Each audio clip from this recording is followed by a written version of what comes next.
Greetings. Welcome to the Constellation Brands Fiscal Year 27 First Quarter Earnings Call. At this time, all participants are in listen-only mode. Question and answer session will follow the formal presentation. If anyone today should require operator assistance during the conference, please press star 0 on your telephone keypad. Please note that this conference is being recorded.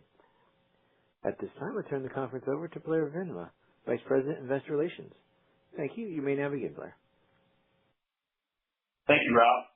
Good morning, all, and welcome to Constellation Brands Q1 Fiscal 27 conference call. I'm joined this morning by Nick Fink, our CEO, and Garth Hankinson, our CFO. Before we proceed, we trust you had the opportunity to review the news release and CEO-CFO commentary made available in the investor section of our company's website, www.cbrands.com. On that note, as a reminder, reconciliations between the most directly comparable GAAP measure and any non-GAAP financial measures discussed on this call are included in the news release and website. We also encourage you to refer to the news release and Constellation's SEC filings for risk factors that may impact forward-looking statements made on this call. Before turning it over to Nick to kick things off, please keep in mind that, as usual, answers provided today will be referencing comparable results unless otherwise specified. Lastly, in line with prior quarters, I would ask that you limit yourselves to one question per person, which will help us to end our call on time. Thanks in advance, and now over to you, Nick. Thanks, Blair. Good morning, everyone, and thank you for joining us. Before we get into the Q&A, I'd like to share a few observations from my first 2.5 months as CEO of Constellation Brands. Having spent significant time in the market over the last several months, I am increasingly confident in the enduring strength of our brands and the role they continue to play in consumers' lives, even in periods when discretionary spending is more challenged. Over time, we have repeatedly shown an ability to create demand and scale brands through a combination of consumer insights, commercial execution, and disciplined investment. That capability is reflected in the strength of our portfolio today. Whether it's Modelo, Corona, Pacifico, Kim Crawford, or Mi Campo, these are brands with strong identities, deep consumer connections, and enduring relevance. I also believe some of our greatest opportunities remain directly in front of us. As brands become larger and more established, it is important to find new ways to remain relevant in consumers' lives. That requires a deeper understanding of behavior, motivations, and the moments that matter most to consumers. That's an area where I believe we have significant strengths and meaningful opportunity. Leveraging strong commercial capabilities, rich consumer insights, and increasingly powerful data and technology tools that can help us move faster and make effective decisions. My focus is on ensuring that we continue to build on those advantages. And lastly, I believe the most successful companies are willing to challenge their own assumptions about where future incremental growth will come from, while still executing with excellence in the core. We have a strong portfolio and attractive positions today, but we also need to maintain a forward-looking perspective about where consumer demand is heading and how we can leverage our capabilities to continue to create value through disciplined investment and execution. Across all three areas, one common theme is the importance of developing world-class insights. The better we understand consumers and emerging trends, the better positioned we'll be to allocate resources, execute effectively, and create sustainable growth. So while the quarter reflected a continuation of the dynamic consumer backdrop that we've been operating in as late, my confidence in the long-term opportunity for this business remains strong. With exceptional brands, outstanding people, and a set of capabilities that position us well for the future. Now back over to you, operator, for any questions. Thank you. We'll now be conducting a question and answer session. In the interest of time, we ask you please limit yourself to one question. If you'd like to ask a question, you may press star 1 on your telephone keypad, and a confirmation tone will indicate your line is in the question queue. You may press star 2 if you'd like to withdraw your question from the queue. For participants using speaker equipment, it may be necessary to pick up your handset before pressing the star keys. Thank you. And our first question is from the line of Nadine Sarwat with Bernstein. Please proceed with your question. Morning, guys. Thank you for taking my question. Nick, your prepared remarks touched a lot on your refined strategy for Constellation. So perhaps a two-part question from me on strategy. First, you intend to deploy a different playbook to sustain growth at scale versus scaling emerging brands. How could that different playbook look like in practice? And then second, you called out exploring white spaces where you have a right to win. Is this organically, through acquisitions? And what white spaces are you seeing as most attractive today? Thank you. Sure. And thank you for the question. Be happy to give some perspective, Nadine. So, I think there's little doubt about our capability to scale brands. We've got this incredible track record, and as I've spent time, much deeper into it with the teams, as well as, just getting out into the market with our distributors talking about it, there is an execution playbook. It's disciplined, and, frankly, I tell you, it's the best I've seen. It's thoughtful, it's considered, and there is a way in which we build distribution, we build awareness, we do it in a sustainable fashion that we know is going to hold over the very long run. And, you've seen us do that over many decades. Brands like Corona now continuing the job of Modelo and, some great rising stars in the portfolio where we'll continue to do that. So little doubt, and I'd say that, best in class ability there. You then go to some of the, places where we scaled a brand, and, I look at a brand like Corona where the brand metrics are phenomenal. Most loved beer brand. We've got great distribution. We've got great awareness. Really, brand health are green across the board. The way to continue to maintain and grow a brand like that will be different to the playbook in which we're driving awareness and driving distribution, and there's still opportunities there. It becomes much more about saliency and relevance, connecting with the consumer where they are, understanding, RGM and price pack architecture, connecting into the right cultural moments, being visible in the places where they are in the way that they want to interact, connecting into the right types of occasions. It is a different playbook, but it is one that many great consumer products companies do at scale and do very well. And I think it's a place where, we'll continue to sharpen the capability and get after that. And if we can do, both of those things, there is a ton of value creation to be had there. There's no question in my mind. And then you go to the third place you referenced, which is white spaces. And, we have a consumer that's evolving quickly. We have a customer that's evolving quickly.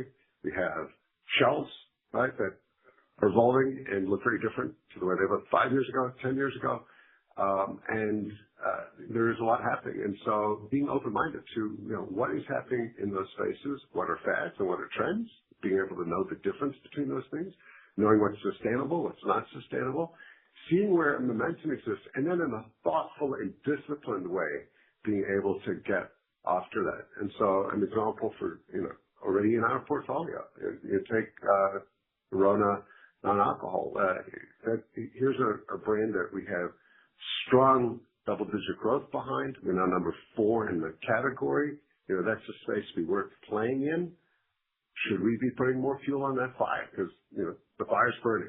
And that's a great example of, white space didn't really exist for this company. Now we got a toe in the water. Do we want to go double down on something that we've already got some real momentum behind, and be willing to invest, again, in a disciplined way? I'm not talking about, going out and making, huge bets and hoping it comes, but, we, and I think have done a much better job over the last couple of years of developing test and learn capabilities, ways to go, try one market versus a different market, see what works, see where we're going to accelerate, see where we want to be agile and change. And, that would be an example of a place where we might go do something like that. Our next question is from the line of Filippo Falorni with Citi. Please proceed with your question. Hi, good morning, everyone. So, Business, you called out in the prepared remarks, it's been pretty volatile start of the year, strong March, and then softer April and May. So I was hoping you can give us a little more color what you're seeing in June, especially given the gas prices have moderated a bit more recently. Are you seeing an improvement in consumption trends as gas prices come down? And then also, obviously, in June, we've had 3 weeks of World Cup, so maybe you can give us some perspective there on the consumption on your brands around World Cup and whether we should see a further potential improvement in the on-premise business where a lot of those occasions potentially reside. Thank you so much. Sure. I'll be happy to jump in with some perspective, and Garth can perhaps share some color as well. There's no question it's a volatile quarter. I mean, you saw, and you see it in all the Circana and other data, right? A very strong March out of the gates, and I would say, in a more normalized consumer environment, a lot of great interaction with both us and the category, but particularly our brands resonating very strongly. And then a massive spike in gas prices, and we did see the consumer respond by slowing down, and I think not to be unexpected, and that's not just us. I mean, as we've talked about, even other companies in the consumer field, traffic's down, a lot of choices being made, and as we ended the quarter, got into the early part of this quarter, and some of those headwinds have moderated, we've started to see a modest reacceleration. I wouldn't say back to where we were in March, but a healthy return to some growth rates. And the Circana data, just even for the last week, was very encouraging. Not just category, but really around our brands, and which are somewhat more premium positioned and very attractive to the consumer. We saw some very strong numbers as consumers get to make the choices that they want to make and would like to make. And so, encouraging in a somewhat more normalized environment that the portfolio is more than holding its own and responding really well. And then certainly, it's been great to see, both World Cup and some of the energy that we saw in one of our key markets like New York run the Knicks, which was, to me, I think, yes, some lift from that. But, even just more importantly, consumers engaging in that beer occasion, coming together in the on-premise, in the off-premise. The pictures from New York I thought were remarkable. Just see young people being together, watching the game projected on the sides of buildings, and those are beer occasions. Right? It's just a great reminder to that consumer of the role that this category can play in their lives. And I think having these great events rolling through the summer could be quite meaningful in that regard. So, Garth, anything to add? I think you hit it all, Nick. All right. Thank you. The next question is from the line of Lauren Lieberman with Barclays. Please proceed with your question. Great. Thanks so much. Good morning. Just getting to the quarter itself, I was struck by the fixed cost leverage that it looks like you enjoyed this quarter with the gross margins, the margins for beer 39%. So I just wanted to talk a little bit about the drivers of that. The 1.8% shipment growth is certainly better than what was anticipated, but it's a high bar for the margin with volumes still sub 2%. So just kind of curious as we think about that. Going forward, you're absorbing incremental depreciation, but again, the strength of the margin in the quarter was particularly strong. I just want to understand the building blocks better so we can think about the path forward. Thanks. Hey, Lauren, thanks for the question. And really, you hit on it.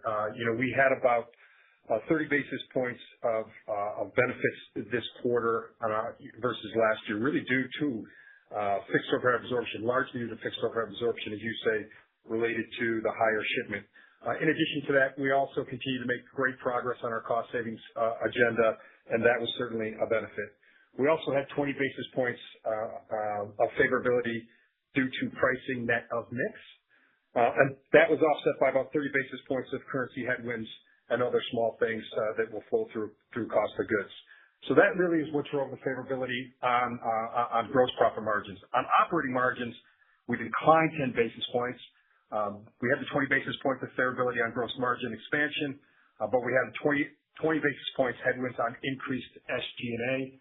Similar to last year, as we've added employees to support Veracruz going live later this year, we've brought those folks online, and until Veracruz commissions, they will sit in SG&A rather than COGS.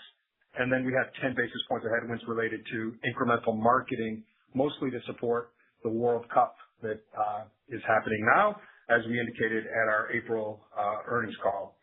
As we look forward into Q2 and Q3, we would still expect gross margins to be strong, but we will see some incremental headwinds as it relates to operating margins. Keeping in mind, we've increased our marketing spend expectations for the full year to drive incremental marketing investment, particularly around the World Cup and college football and the NFL. So you'll see in Q2 and in Q3 a spike in marketing as a percent of net sales. As we said in our prepared remarks, that'll be over the 10% in those two quarters. And then in Q2 and Q3, we will see SG&A increases. They're a bit more material in Q1. A big part of that is lapping last year's lower compensation benefits related to incentive income or incentive compensation. Our next question is in the line of Dara Mohsenian with Morgan Stanley. Please proceed with your question. Hey, good morning. You mentioned in the prepared remarks you're looking to extend participation across more occasions. Just high level, can you give us a bit more detail there on how you execute that?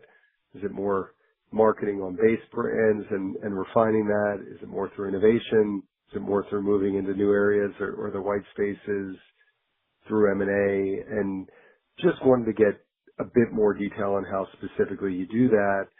And then obviously moving into white spaces potentially is a piece of that. So how significant a focus do you expect the white space expansion to be just relative to driving base business brand trends? Thanks. Yeah, I'll start with that. Look, I think the headline is there will be no greater way we can create value than nailing this with our core brands and core portfolio, period. Right? And so, when I talk about an understanding consumer occasions, it's really sort of taking the blinders off of not just thinking about our brands as they compete versus another beer, or to be even more narrow, Mexican beer. But actually, how do you look more broadly at what is the choice that your consumer is making in that moment, right? And the team does some fantastic work, but, we have a whole wheel of identified different consumer occasions. And then we make focused choices, like here's where we want to compete, and here's the moments where maybe, we're happy if you take our product, but we're not spending to go win that moment in the same degree. But then understanding against other, not just other beers for the beer brands, we can apply to wine spirits as well, but not just within your category, but what choices as consumers increasingly cross over, what choices are they making? And then how do you remain salient and you win even with the core portfolio in that moment? And if you can do that, then you can actually, even within the beer portfolio, start to create some differentiation amongst our brands, right? They have different brand personas. They have a lot of similarities, but appeal to slightly different consumer groups, different age cohorts, maybe different moments. You see some of the work that we're doing behind Pacifico, which is more lifestyle oriented, more around adventure. It doesn't necessarily play in some of the same moments. And if we're able to do that, then you expand the aperture of what these brands can do, how they can play, and frankly, I think you can get after a larger addressable moment and compete in a greater way as a portfolio, as opposed to duplicating some of the activities. And so that's first and foremost. To the extent that within that as well, we identify other opportunities where the consumer, is looking for something, and we think that is a space in which we can participate in a meaningful but disciplined way. I think we should consider that as well. And I give example earlier of, Corona non-alc, right? That business is growing strong double digits. Our consumers are telling us they love the product. We haven't put a ton behind it yet. Should we start to participate at that, not just think of it as a product, but what is the occasion in which they're consuming that product? Is it an occasion where they don't want alcohol at all? Is it an occasion where they're actually combining, use of it with some of our alcoholic products and extending the occasion? And I think having that very strong consumer insight then definitely leads to an ability to execute in a much more targeted way and grow both the addressable moment as well as our share of that moment. Next question is from the line of Chris Carey with Wells Fargo. Please proceed with your question. Hi, good morning, everyone. I wanted to ask about, the complexity or the complexion, rather, of the portfolio. Modelo Especial remains sluggish. Corona Extra, has obviously been a bit of a challenge, and you're seeing, kind of tremendous growth in other parts of the portfolio that are lifting up the portfolio just a bit. I think the sustainability of some of those faster growth offerings feels quite durable, but there remains question marks around most importantly Corona Extra, and then Modelo Especial just getting back to a bit of growth. Can you just give us a bit more context on how you see these two brands specifically, and a bit more detail on what you're doing to reaccelerate, and maybe most specifically with Corona Extra, given the duration of the headwinds that the brand has seen? Thanks so much. Yeah, sure. Happy to do so. And I'll start out by vehemently agreeing with you on the sustainability of the things in the portfolio that are growing as strongly as they're growing. And I say that because of the very disciplined way in which the team's going about achieving that growth, driving awareness, driving distribution, but doing those two things in concert with each other and making sure that we don't get ahead of ourselves, so that we're building it in a very disciplined way. And I've been incredibly impressed as I've spent time with our team and our distributors, how they do that. And I've seen it done differently with less discipline and less sustainability. And I think the way that we're doing it is best in class. So really agree with you on that. You're right to point out some of the challenges and the headwinds on Especial and Extra. And I think that's fair. And that goes to my earlier point of, once things are scaled, the toolkit for continuing to both maintain and then grow those brands becomes different. Now, in the case of Modelo Especial, there is still room to go. We haven't finished the job scaling that brand. There is still a significant gap to distribution. Unaided awareness is remarkably low, given that this is the number one value brand by value in the marketplace, which is actually quite an incredible opportunity as we continue to drive awareness and that becomes more and more of a general population brand. So the job is yet to be finished on Modelo Especial. We will finish the job, but we need to develop the very sharp toolkit of what do you do as that becomes fully scaled, and how do you continue to drive saliency and relevance, which gets us to Corona and developing that playbook on Extra, but that will be a playbook that will then deploy for anything that is scaled. And that becomes a bit of a different playbook. You're not driving awareness and distribution anymore. You're driving saliency, relevance, connecting with consumers in the moment, and really being both available to them, which is top of mind awareness and distribution, but activating in that moment, being the thing that they choose. And that is a somewhat different skill, one that there are plenty of companies out there that have developed really, really well, and that we need to demonstrate that we can bring. Now, I will tell you, over the course of my career, I've worked on some tired brands. I've rebuilt some tired brands and rejuvenated tired brands. Our brands are not tired. They have some of the most, and I'm just saying this sincerely, remarkable brand health of any brands I've ever seen. And you start with Corona Extra, you start with most loved beer, right? Still number one in New York York City, that are cultural icons of this country, still number one in Miami. So you're starting from this really powerful foundation. We need to dial up the everyday activation switch, and I've absolute confidence that with the right focus there, that is something that we can do that will not just help Corona Extra, but then will allow us to continue to deploy those capabilities against anything else we scale over time. The next question is from the line of Rob Ottenstein with Evercore ISI. Please proceed with your question. Great. Thank you very much. And in a way, this is kind of a follow-on to the last question. As you said, and I think we'd all agree, you have some amazing brands. The performance has been tough. Obviously, there's a lot of macro factors that are out of your control. So let's just focus on things that are in your control. And I do know it's early days for you.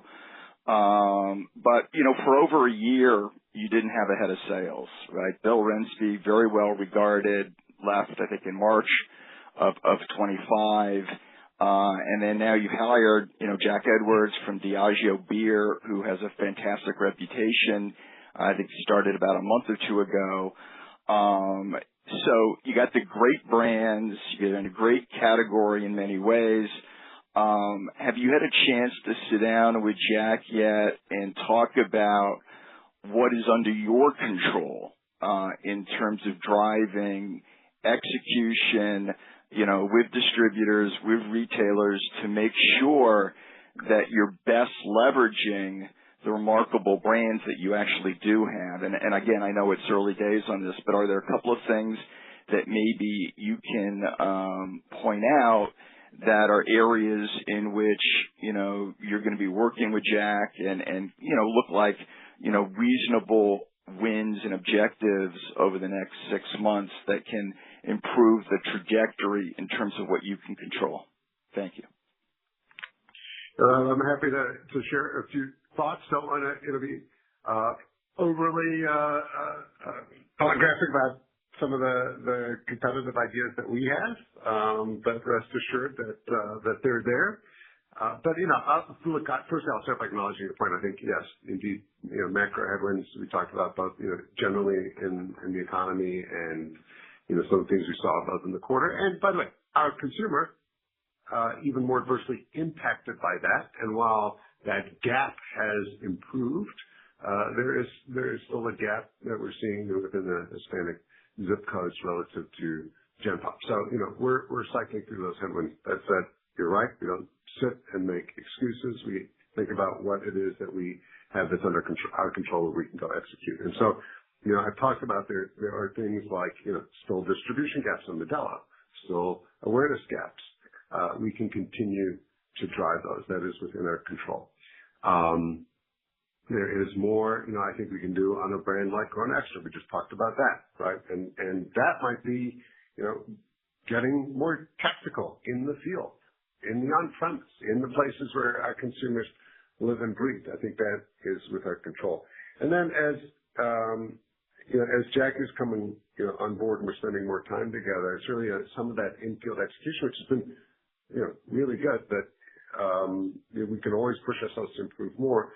Thinking about our pack price architecture, thinking about our revenue management. How do we meet the consumer where the consumer is in an increasingly K-shaped economy, right? We're seeing some really interesting activity across our pack sizes where, we have by far the largest share of both the small pack size and the larger sharing pack size. I think that's a really interesting place to play, but you got to make it really available to your consumer and make sure they can find it and discover it. And, does that start to get our portfolio to a place where, notwithstanding some of the headwinds, it is more accessible? So those are some of the ideas that we're working on. Again, I think it is early days.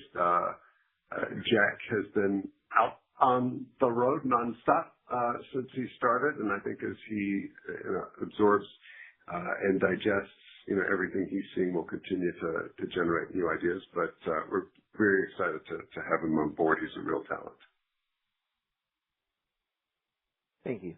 The next question is from the line of Bonnie Herzog with Goldman Sachs. Please proceed with your question. All right. Thank you. Good morning, everyone. I had a question on your FY27 guidance. You maintain your beer net sales guidance, despite strong shipments in the quarter, and then comparisons do become pretty favorable in FQ2 and Q3. So I guess I wanted to understand if the decision to maintain guidance reflects, an abundance of caution regarding the dynamic consumer environment, and I guess, maybe touch on that, especially with the Hispanic consumer, or are there specific distribution or maybe shipment headwinds in the next few quarters that we should be thinking about? Thank you. Sure, Bonnie. Thanks for the question. I'll start, and then Nick, you can weigh in too. Look, we're off to a solid start to the year. There's no denying that. But as we look to the balance of the year, and as we laid out in April, this continues to be a rather dynamic operating environment, right? With, in some instances, low visibility. Nick referenced earlier around how we started the quarter and then, how we ended the quarter, and again, how things kind of moved around. Nick referenced the impact on gas prices in Q1, right? If you look at the end of our fiscal year and then at the peak of Q1, gas prices were up well over 50% across the U.S. on average. That was more than $1.60 a gallon if you look at it on that rate. In a market like California, gas prices at its peak were up 40%, Illinois 70%, New York, Florida, Texas up over 50%. Inflation was up largely due to a few prices, but there are other things that kept inflation a bit higher than anyone would like. So that's a little bit long-winded to say there are a lot of things that are going around in the market that just give us uncertainty. And while we're off to a good start, we don't think that after one good quarter, that we want to change what the outlook is for the full year, just giving some of the limited visibility we have on those macroeconomic, metrics. Anything you want to add? No, completely agree. Our next question is from the line of Peter Grom with UBS. Please proceed with your question. Thank you, operator, and good morning, everyone. I wanted to follow up on the response to Filippo's question earlier. And Nick, I think you mentioned thus far in June, you've kind of seen a return to healthy growth rates, but not at March levels. And look, this may be a hard question to answer, but when you think about the improvement, is there a way to parse out how much of that's related to kind of World Cup or maybe some of these unique events that are ending here in a few weeks versus maybe signs that the consumer pressure is abating? And I guess the premise of the question is really just trying to understand whether you think this improvement we've seen kind of quarter to date is durable as we look ahead. Thanks so much. Yeah, it's a great question, and it's one that, we're asking ourselves, and we're going to continue to do, the work and analysis to really get our heads around as we see how the rest of the year develops and how we can continue to drive the momentum where the momentum is sustainable. But I will tell you from the early reads, and yet, by the early, right, we're just like still a few weeks. I know we're a few weeks in, but we're just a few weeks in.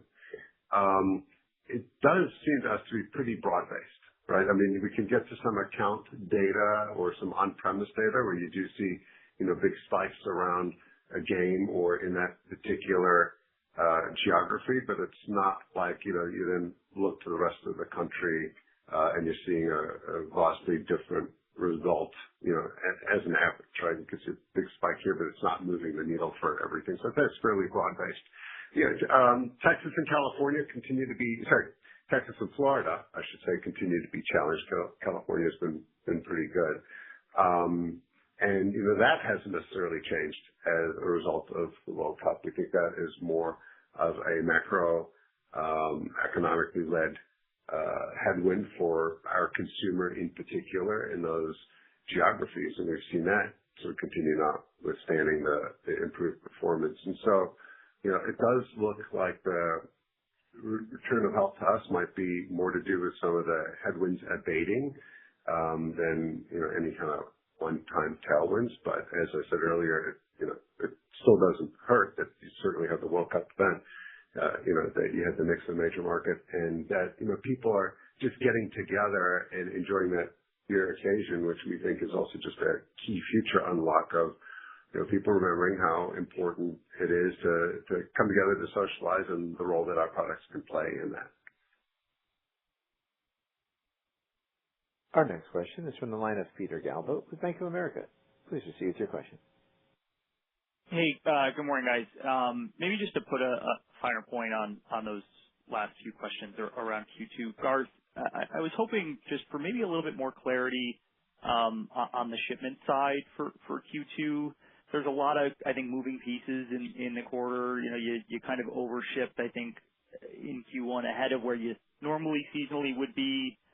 You have the lap versus last year where I think there was some destocking. So maybe you can just help us think through the relationship for Q2 between absolute shipments and depletions, because I know that the growth rates between the two can be a bit wonky. Thanks very much.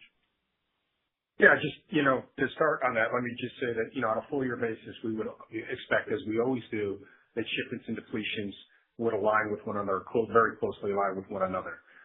In Q1, which is typical for us in every fiscal year, we ship ahead of depletions to support the key summer selling season. So that's fairly typical.